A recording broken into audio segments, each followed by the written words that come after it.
Good afternoon, ladies and gentlemen. I'm Jerry Cooey. I'm Deborah Nelson. And you have found us once again, MediaCom Channel 27. We'll be here every Saturday from 4:30 until 5.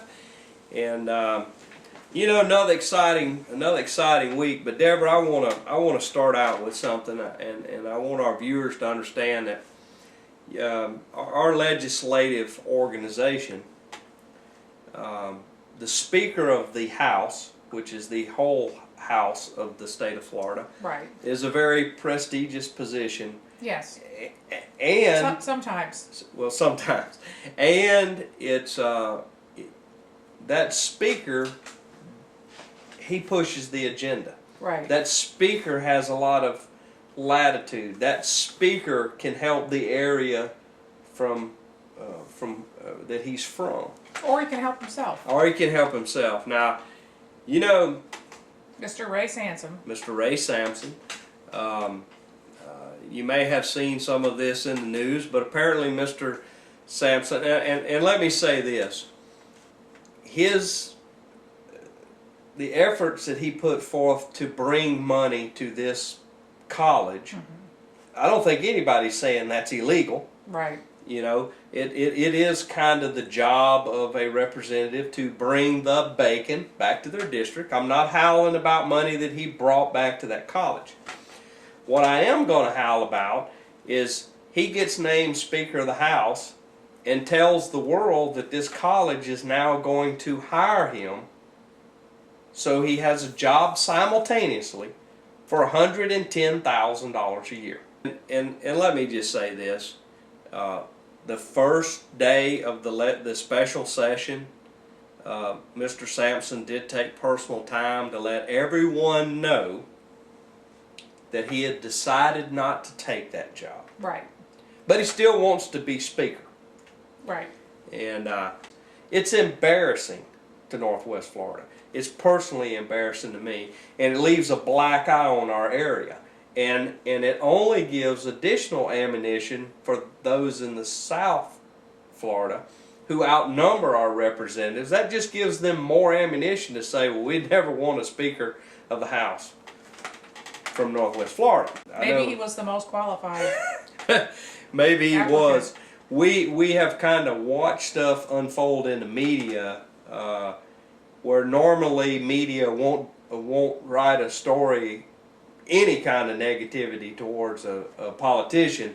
They really went after him over this. I was trying to figure out where that came from with some friends of mine who live in Pensacola, and we were all equally shocked that the Pensacola newspaper jumped on this the way that they did. And what we suspect is that because the St.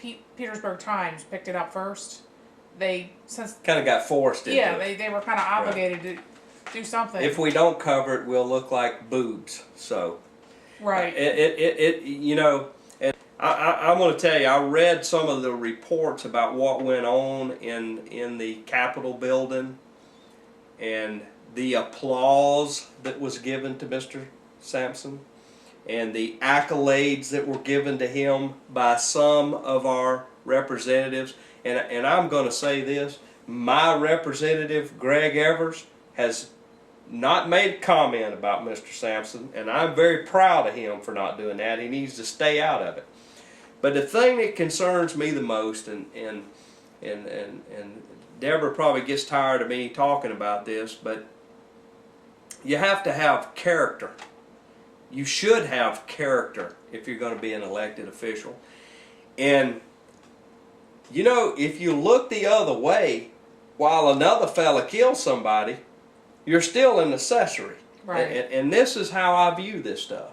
And I'm just going to tell you, I don't know who you are down there in Tallahassee that stood up and gave great applause to Speaker Sampson over this, but you ought to be ashamed of yourself. You should have been gathering up the wagon to throw him out, even though that would hurt my area. Even though it would hurt Northwest Florida to lose him as Speaker, the embarrassment that I'm going to have to put up with over the next 2 years, and because of that, South Florida, I guarantee you, they will twist his arm. Remember what you did. Now this is what we want to happen. You know, it's It's time for elected officials to stand up and be counted. And when one of your members is doing something wrong, you need to stand up and you need to tell them, and you need to be public about it. We don't need that kind of behavior. I suspect a lot of them don't think he did anything wrong. That is the problem, Deborah. We are at a tipping point right now. When 50% of your population is standing by to get their government check, as you so put in our last episode, they have a tendency not to want to eat each other over that, because next week I might want my government check. And if something doesn't give pretty soon, I don't know what's going to happen. I mean, you look at the bailout, you look at what's happening in the state, and what's happening in the U.S. It's a free-for-all. Just give money. Yeah, it's a free-for-all. Just hand money out. The Bank of America can't even tell you where the money went. It's none of your business. Well, I tell you what, if Jerry Cooey was up there, Bank of America would tell me. And quite honestly, if I hear that one more time, if there's not some accounting pretty soon over that, there is freedom of information venues that we may have to visit, because that's our tax dollars. But the same thing happens at the state. But Mr. Speaker, thank you so much for embarrassing me, the citizen out here again. You had an opportunity. You had a very good reputation up until that point. You ought to be ashamed of yourself. And the next time I see you in public, I'll be the guy tapping you on the shoulder, because I'm man enough to look you in the eyes and tell you how ashamed I am of you. Okay, I feel better now, Deborah. I'm glad. So what's the topic this week? Well, once again, we're going to be discussing land sales. Come on. Yeah. We got some more money? We got extra money. Woo! When it comes to buying some some properties, we always have extra money. We find it if we don't have it. I saw a truck going through Santa Rosa County last week. I wonder if they have moved one of the printing presses from Washington, D.C. down here, and we're printing our own money. Our own. Ladies and gentlemen, this one is the Griswold property issue is just irritating. This one, the last episode. This one is horrible, unbelievably horrible. To give you the background of it, this is a Pullum Industrial Park. You go down 87 near the interstate. Only recently does he have one potential tenant. This is what we've been told. What we've been told, that there may be one potential tenant. We've been told that by Team Santa Rosa. Well, we get told a lot of stuff by Team Santa Rosa. But we're not able to attend meetings and verify any of it. So. Well, if we could ever, if they had open public meetings as required by law, which the state's attorney's office doesn't want to give us a ruling on for some reason, it's been 3 months. We might be able to clear up some of this stuff. But at any rate, this is industrial zone property. Just recently has finally found one tenant. And ladies and gentlemen, I want you to grasp your armchairs real tight on this one, okay?